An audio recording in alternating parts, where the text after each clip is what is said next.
Maria Bonita, cujo nome verdadeiro era Maria Gomes de Oliveira, nasceu em 1911 no estado da Bahia. Ela se tornou uma figura icônica do cangaço ao lado de Virgulino Ferreira da Silva, mais conhecido como Lampião. Embora sua fama esteja ligada à sua vida ao lado de Lampião, a origem do apelido Maria Bonita cercada de mitos e debates, refletindo mais a construção cultural e popular do que fatos absolutos sobre sua aparência física. Historicamente, não há registros que comprovem de maneira objetiva se Maria Gomes era realmente fisicamente bonita nos padrões da época. O que se sabe é que ela se destacou como uma das primeiras mulheres a participar ativamente no bando de cangaceiros, algo muito incomum naquele tempo. O apelido Maria Bonita pode ter surgido por vários fatores. Alguns dizem que ele foi dado por Lampião, fascinado por sua beleza e personalidade forte. Outros relatos populares sugerem que o nome foi adotado pela mídia e pela cultura popular para dar um toque de romantismo e mistério à sua figura, aumentando seu apelo simbólico. O nome Maria Bonita começou a ganhar notoriedade nos anos 1930, quando ela se uniu ao bando de Lampião. Naquela época, Maria rompeu com as convenções sociais, fugindo de um casamento tradicional para viver no cangaço, onde enfrentou duras condições ao lado dos cangaceiros. Sua presença no bando ajudou a humanizar, em certa medida, romantizar a vida dos cangaceiros, sendo retratada como uma mulher corajosa e independente. Portanto, o apelido Bonita não parece necessariamente refletir sua aparência física, mas sim um misto de admiração pela coragem de sua decisão e seu papel icônico na história do cangaço.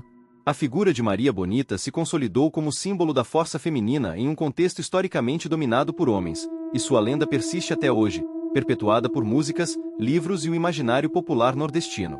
O papel de Maria Bonita no cangaço vai além da simples companhia de Lampião. Ela, assim como outras mulheres que posteriormente se juntaram ao bando, desafiou as normas sociais da época, vivendo em um ambiente extremamente masculino e violento. A presença feminina no cangaço representava uma ruptura com as tradições patriarcais do sertão nordestino, onde a mulher era vista apenas como esposa e mãe, restrita ao lar e às obrigações domésticas. Maria Bonita, ao escolher essa vida, quebrou esses moldes, vivendo sob as mesmas condições duras dos homens, fugindo da repressão policial e sobrevivendo aos constantes conflitos com as volantes, forças policiais que perseguiam os cangaceiros. A vida no cangaço, entretanto, não era glamourosa. As mulheres, embora tivessem uma certa autonomia em comparação com a sociedade de onde vinham, ainda enfrentavam condições extremas. Viviam em acampamentos improvisados, expostas ao sol escaldante, à escassez de água e alimento, e à constante ameaça de morte. Além disso, estavam sempre em movimento, fugindo das autoridades. Maria Bonita, como companheira de Lampião, estava no centro das decisões estratégicas do bando, e muitas vezes sua opinião era levada em consideração por Lampião, que via nela uma parceira de confiança. Existem relatos de que Maria Bonita desempenhava um papel ativo na organização interna do bando. Ela, assim como outras mulheres do grupo, ajudava a cuidar dos feridos, preparava comida e até mesmo costurava as roupas dos cangaceiros. No entanto, sua influência não se limitava às tarefas domésticas. Ela era uma figura respeitada dentro do grupo, tanto pelos homens quanto pelas outras mulheres, sendo vista como uma liderança natural entre as cangaceiras. O mito de Maria Bonita também foi alimentado pela própria cultura popular. Durante a década de 1930, o cangaço já era amplamente coberto pela imprensa, e Maria Bonita, ao lado de Lampião, se tornou uma figura de destaque nas reportagens da época. Muitas vezes, sua imagem era idealizada, sendo retratada como uma mulher forte, fiel, ao mesmo tempo, sedutora. Essa construção midiática contribuiu para a propagação do apelido Maria Bonita. Mesmo que não houvesse consenso sobre sua beleza física, a alcunha acabou por simbolizar algo maior: a força e a determinação de uma mulher que desafiava as convenções sociais de seu tempo. Ao longo dos anos, o legado de Maria Bonita foi crescendo e se entrelaçando com o imaginário cultural do Nordeste brasileiro. A sua morte, ao lado de Lampião, em 1938, durante um ataque surpresa das forças policiais na Grota de Angico, em Sergipe, apenas consolidou seu lugar na história do cangaço. O fim trágico do casal, cujas cabeças foram decepadas e exibidas em praça pública, marcou o fim de uma era, mas também deu início à imortalização de suas figuras.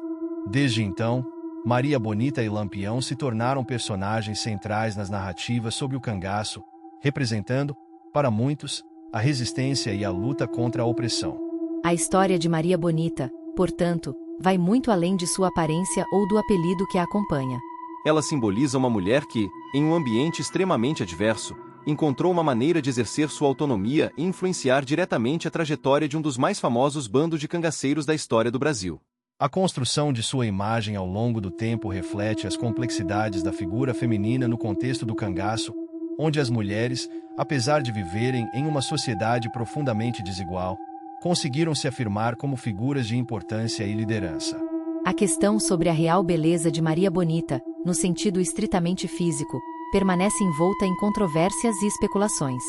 Há poucos registros fotográficos de Maria Gomes de Oliveira, e aqueles que existem, tirados no contexto de sua vida no cangaço, não têm a qualidade necessária para julgar claramente sua aparência física. O conceito de beleza, especialmente no sertão nordestino da década de 1930, também pode ter variado bastante dos padrões atuais, sendo subjetivo e influenciado por diferentes fatores, como o ambiente cultural e as circunstâncias sociais. No entanto, relatos de contemporâneos e fontes ores sugerim que Maria Bonita possuía certo carisma, algo que pode ter contribuído para que fosse vista como uma mulher atraente.